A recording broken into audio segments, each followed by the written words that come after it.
Em nome do Pai que me criou, do Filho que me resgatou e do Espírito Santo que me santificou, divina vontade reina na minha vontade. Ó minha mãe, eu te amo e tu me amas, dá-me um gole da divina vontade para a minha alma. Me abençoa, mãe, para que todas as minhas ações sejam feitas diante de vossos olhos maternais. Vinde, Espírito Santo, vinde por meio da poderosa intercessão do Imaculado Coração de Maria, vossa amadíssima esposa, nossa mãe. Amém. Eu não sou nada, Deus é tudo, Pai, eu te amo. Vem, divina vontade, nesta ação que estou a fazer e em todas as ações que farei durante esse dia. Amém. Fiat. Leitura Livro do Céu, volume 3, capítulos 22 e 23. Capítulo 22, de 30 de dezembro de 1899. Efeitos da humilhação e da mortificação. Esta manhã, assim que vi o meu adorável Jesus, e como a obediência me tinha dito que rezasse por uma pessoa, por isso, assim que Jesus veio, confiei-lhe. E ele me disse: a humilhação não só deve ser aceita, mas também amá-la, tanto como para mastigá-la como um alimento. E como quando um alimento é amargo, quanto mais se mastiga, tanto mais se sente amargura. Assim, a humilhação, bem mastigada, faz nascer a mortificação. E estes são dois meios potentíssimos, isto é, a humilhação e a mortificação, para superar certos obstáculos e obter as graças que são necessárias. E enquanto parecem daninhos à natureza humana, como o alimento amargo parece querer causar mais mal que bem, assim a humilhação e a mortificação, assim a humilhação e a mortificação. Mas não. Quando o ferro é mais atingido sobre a bigorna, tanto mais lança faísca de fogo e fica puro. Assim, a alma, quanto mais é humilhada e golpeada sob a bigorna da mortificação, tanto mais lança faísca de fogo celestial e fica purgada, se verdadeiramente quer caminhar a via do bem. Mas se é falsa, acontece todo o contrário. É um trecho maravilhoso, mas aqui estamos nos primeiros volumes, onde fala das virtudes, e quando o Senhor vem falando a respeito da humilhação e da mortificação, ele está respondendo a uma apresentação de intenção sobre uma pessoa que, quando ela fala da obediência, que provavelmente o confessor dela havia pedido que ela intercedesse por alguém, pode ser até mesmo por ele ou outra pessoa. E Jesus vem respondendo, já falando na lata ali sobre a humilhação, a mortificação. Pode ser alguém que estava passando por alguma situação nesse sentido, e porque a gente sabe que a nossa natureza, ela rejeita, ela sai fora, ela corre, ela não quer a humilhação, não quer ser mortificada. E muitas vezes, quando a pessoa está passando por situações nessa natureza de humilhações, ela pede para poder sair. Ela não quer ficar, porque na verdade não compreende os efeitos benéficos que traz a humilhação sofrida por amor a Deus, por compreender que é um meio eficaz de purificação da alma. Mas para que realmente a humilhação ela tenha esse efeito purificador na alma, a alma precisa aceitar, mas não aceitar com resignação apenas, mas aceitar por amor a Deus. Então, como a gente vai compreendendo que tudo na nossa vida está em relação ao amor a Deus, desde as mínimas às coisas maiores, elas estão em relação ao amor para com Deus. Então, uma humilhação sofrida, ela pode ser pequena ou grande, se ela tiver relação com amor a Deus, se a pessoa aceitar passar pela circunstância dessa humilhação, vendo ali uma oportunidade de mortificação e ofertar para Deus, por amor a Ele, tão somente por amor a Ele, e não olhar para si, não olhar para as suas misérias, se merece ou se não merece, se é digno ou se não é digna, se vai receber alguma coisa ou não, se de fato aquela humilhação vai trazer benefícios para a alma ou não. Essa criatura ela não olha para os efeitos, não olha para não olha para si, na verdade.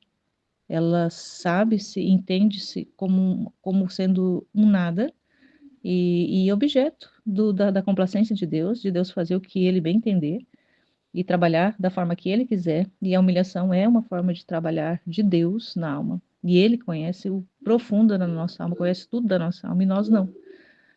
Então, quando a criatura vai compreendendo isso, ela vai aceitando, mas aceitando com amor, sabe que precisa e vai passando. Agora, e pode ter, e ele tá, tipo, a gente entende assim que ele tá dando esse conselho para a Luísa, de repente, para ela repassar para o confessor que pediu e para ele repassar para a pessoa da aceitação, a necessidade de aceitar. Ó, só deve, é, a humilhação não só deve ser aceita, mas também amá-la. Então, isso serve para todos nós, mesmo caminhando na divina vontade, a gente precisa entender que, por sermos nada, nós somos ali muitas vezes usados por Deus para passar por situações que muitas vezes não têm relação conosco, mas por causa que somos esses espaços da vida de Deus, e Deus é o humilhado, é o humilhado dos humilhados, ele pode comunicar para nós estados de humilhação, para poder ofertarmos para ele, porque somos ele.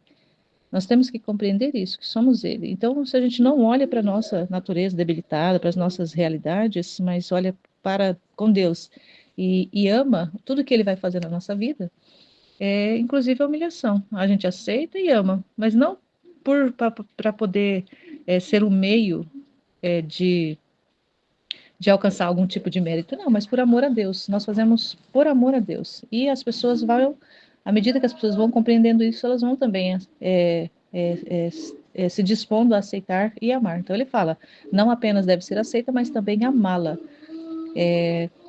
E aí dá o exemplo do alimento amargo, que muitas vezes é necessário consumir o alimento amargo, porque ele vai trazer benefício para o corpo, mas se a natureza vai rejeitar o amargo, que a natureza quer o doce, quer o agradável, mas muitas vezes é o amargo que ela precisa. Então, por exemplo, uma pessoa que sofre de problemas no fígado, ela precisa de, de substâncias amargas para ir purificando o fígado. Mas quem que se dispõe? Muitas poucas pessoas se dispõem a tomar esses alimentos, a mastigar, tipo um boldo da vida, para poder ali melhorar a questão estomacal e tudo mais. Fazendo essa relação com o corpo, Jesus está dando exemplo. Muitos não preferem tomar aqueles antiácidos que são venenosos, mas como dá aquele alívio na hora, as pessoas vivem em cima de tomar antiácidos. E não sabem que os antiácidos eles agem de forma a tornar o estômago da pessoa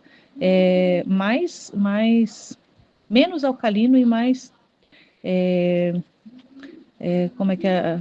Esqueci a palavra agora que fala lá do quando o contrário lá de alcalino lá, quando tá, beleza, tá, não importa agora. O que que faz? Mas só que a pessoa, como tem um alívio ali na hora, ela toma. Eu conheço uma pessoa que a esposa diz que ele vive de antiácido e não aceita fazer um tratamento natural, um tratamento mais que é mais demorado, mas que pode resolver o problema. E vive eu acho que até tem úlcera no estômago, tem várias coisas ali no estômago, mas vive tomando os antiácidos por causa da alívio imediato. Então, o que as pessoas muitas vezes querem? Querem os remédios fáceis e que dão alívio imediato, mas que não resolve o problema. E no caso aqui da humilhação, ele é esse alimento amargo, mas que ele vai resolver ali, que vai mortificar a alma, vai purificar a alma, vai embelezar a alma. Só que a criatura só vai aceitar isso se ela conhecer os benefícios, conhecer quem que realmente está permitindo, quem que está fazendo, quem que está agindo, que é Deus, e o bem que isso traz. Mas muitos poucos estão dispostos a aceitar essas realidades. E é necessário que ele fale, porque certos obstáculos são necessários para superar certos obstáculos e obter algumas graças, é necessário passar por essa realidade da humilhação. Mas a gente não busca. Mas se ela vem, a gente aceita e oferta para Deus. Mas por amor a Ele, não olhando para nós se nós merecemos ou não merecemos, se nós queremos ou não queremos, se é relacionado a nós ou não, mas tudo a gente sempre tem que ser movido a olhar para Deus. Deus, e nem sempre está buscando também respostas, assim, o porquê, o para que disso. É relacionado a mim? É relacionado a outras pessoas? Comunicação sua? Ou é relacionado a algumas circunstâncias na minha vida? A gente não, né, a gente deixa e entrega para Deus. Se Ele quiser nos responder para poder trazer luz e clarear em relação a isso, amém. Se não, amém também. No 23, que é de 1º de janeiro de 1900, efeito do conhecimento de si mesmo. Achando-me muito aflita pela privação do meu sumo e único bem, depois de muito esperar e esperar, finalmente o vi sair chorando de dentro do meu coração, fazendo-me sinal com os olhos que lhe doía a ferida feita na circuncisão, e por isso chorava, e que esperava de mim que lhe secasse o sangue que corria da ferida e adoçasse a dor do corte. Eu era toda compaixão e confusão ao mesmo tempo, tanto que não me atrevia a fazê-lo. Mas, atraída pelo amor, não sei como, encontrei um trapo na mão e tratei, por quanto pude, limpar o sangue do menino Jesus. Enquanto fazia isto, sentia-me toda cheia de pecado e pensava que eu era a causa dessa dor de Jesus. Oh, como me dava pena! Me sentia absorvida naquela amargura e o bendito menino, compadecendo meu miserável estado, me disse: quanto mais a alma se humilha e se conhece a si mesma, tanto mais se aproxima da verdade e, encontrando-se na verdade, procura dirigir-se ao caminho das virtudes, do qual se vê muito longínqua e se vê que se encontra neste caminho, logo descobre o muito que lhe resta a fazer, porque as virtudes não têm termo, são infinitas como eu sou. Então a alma, encontrando-se na verdade, procura sempre aperfeiçoar-se, mas jamais chegará a ver-se perfeita. Isto lhe serve e fará com que a alma esteja continuamente trabalhando, esforçando-se para mais aperfeiçoar-se, sem perder o tempo em ociosidades. E eu, me compadecendo com este trabalho, pouco a pouco vou retocando-a para pintar nela minha semelhança. Eis porque quis ser circundado, para dar um exemplo de grandíssima humildade, que fez desconcertar os próprios anjos do céu. Aqui nessa realidade da circuncisão, Jesus aparece para ela como um menino e mostra ali que está sangrando a ferida.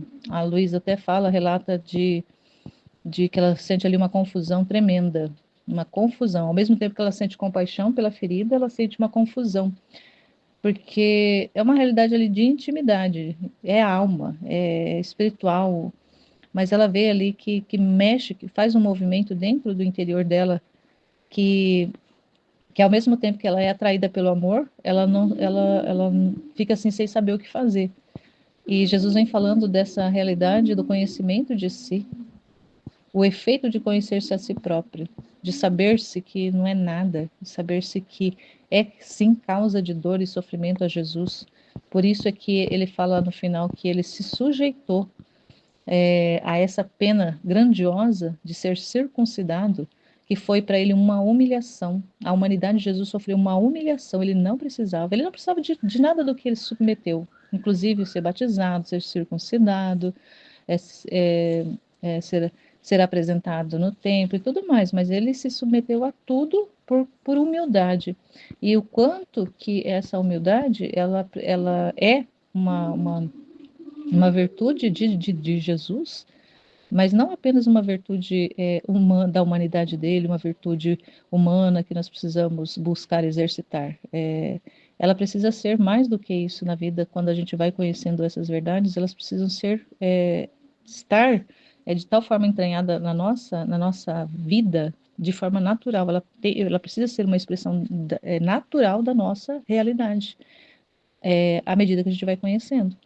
E à medida que a gente vai conhecendo o nosso nada. Esses escritos vai nos trazendo, nos revelando que nós fomos feitos inteiramente, completamente por Deus e para Deus. Que nós, por nós mesmos, não podemos e não somos nada. Que nós necessitamos dele para tudo. Nós somos completa e totalmente dependentes de Deus para tudo.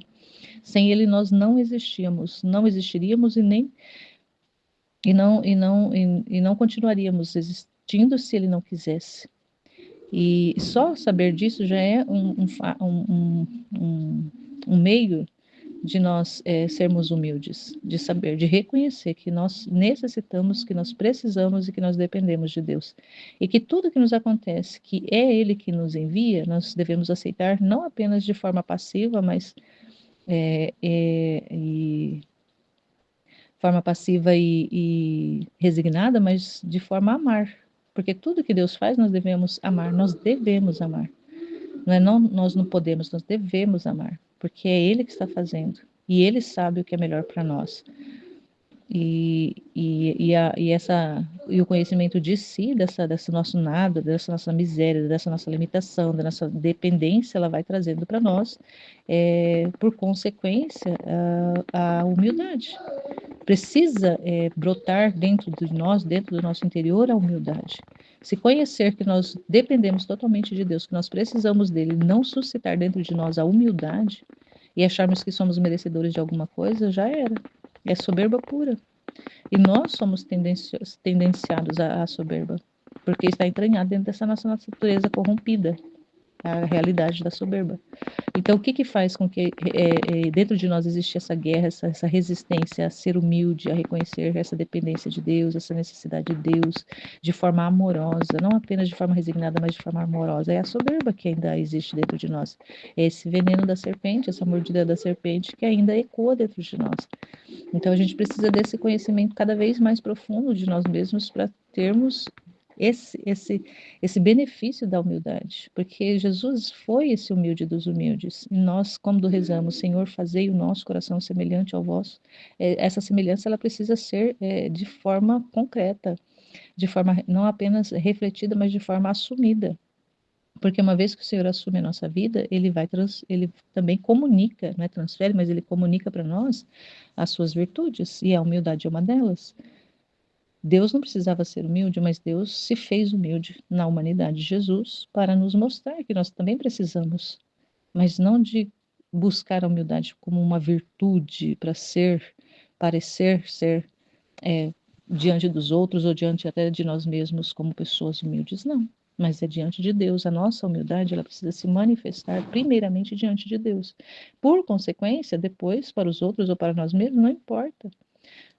Muitas vezes a gente pode até não se ver humilde, mas se Deus, que sonda o nosso coração, que vê o nosso coração, que perscruta o nosso coração e vê humildade em nós, é isso que é importante. Para nós, não. E muitas vezes, em muitas circunstâncias, a gente não é humilde. Mas se Deus que sabe de tudo e Ele vê, Ele que vai pesar tudo isso. Mas a gente não trabalha na divina vontade, a gente não trabalha para ser humilde. Ela precisa ser naturalmente manifestada em nós por causa da vida divina que está acontecendo, que está operando dentro de nós. Então, todas as virtudes que nós não vamos buscando, elas por elas mesmas ou por nós mesmos, para sermos bons, para sermos melhores, para sermos perfeitos, nós não buscamos a perfeição por nós mesmos, mas nós buscamos a semelhança com Deus. E a semelhança com Deus que foi perdida quando o homem saiu da divina vontade, ele perdeu, ele continuou tendo a imagem de Deus, mas perdeu a semelhança. Essa semelhança é ser como Deus, é ter atributos divinos, é ter a vida divina em si. E esse tem que ser o nosso, o foco da nossa vida, o alvo da nossa busca, da nossa vida, é isso, é ter de volta a semelhança com Deus. E para isso é que nós vamos viver, vamos trabalhar, vamos continuar operando, continuar existindo, continuar vivendo, mas por causa de Deus e não mais por causa de nós mesmos, porque a gente já vai entendendo que a gente não vive mais por causa da gente, mas por Deus. Então ele fala aqui que encontrando-se na verdade, procura sempre aperfeiçoar-se, mas jamais chegará a ver-se perfeita. E isso lhe serve e fará com que a alma esteja continuamente trabalhando, esforçando-se para mais aperfeiçoar-se, sem perder tempo em ociosidades. Então, esse trabalho, a gente não trabalha mais, entende? Já que não é como a gente não busca virtudes humanas, a gente não está trabalhando para ser virtuoso, a gente não está trabalhando para ser humilde, mas a gente vai trabalhando para se unir cada vez mais a Deus, para conhecer cada vez mais Deus, para amar cada vez mais a Deus, para dar cada vez mais espaço para Deus agir dentro de nós, para correspondermos às circunstâncias que Ele vai nos apresentando. Então, tudo é para Deus. Só que é um processo que a gente vai entendendo que tem dias que a gente está um pouco mais perto, outros dias a gente está lá longe de alcançar isso, mas a nossa vida ela vai se dando nesse conhecimento. Cada dia a gente, e um dia a gente conhece mais, outro dia a gente vai conhecendo mais, e cada vez que a gente vai conhecendo, a gente vai aderindo cada vez mais, aderindo, aderindo, e se ofertando todos os dias a gente se oferta, Senhor, eis-me aqui, Senhor, estou aqui, Senhor, eu quero viver, Senhor, eu desejo viver na sua santíssima vontade, eis-me aqui, faz o que o Senhor quiser comigo. Isso também é um ato de humildade, mas não, a gente não faz a humildade por si. É isso que é importante a gente se compreender, a gente faz por causa de Deus. Tem que ser por causa de Deus, porque se não for, não tem razão de ser, não tem sentido, não vai ter efeito benéfico para nós, só vai ser maléfico, porque aí a gente vai estar se vendo, a gente vai estar se olhando, a gente está no fundo do fundo, a gente vai estar se enganando e fazendo por nós mesmos, para aparecermos diante de Deus, ou diante das pessoas, até diante de nós mesmos, como se a gente fosse alguma coisa. Então, ser humilde não é, olha, nossa, como eu sou humilde, ou as pessoas, nossa, como fulano é humilde, ou, ai, Deus, né, eu sou humilde, então Deus vai me considerar. Não, a gente não faz por causa de nós mesmos, mas por causa de Deus. Então a gente cria nós já somos um vazio, mas nós assumimos esse vazio para que Deus opere, para que Deus trabalhe, para que Deus edifique o que Ele quiser fazer. Ele construa em nós o que Ele quiser construir. Que Ele trabalhe em nós o que Ele quiser trabalhar. E a gente vai dispondo, vai correspondendo, vai dizendo sim, vai dizendo fiat a cada dia. Amém, fiat.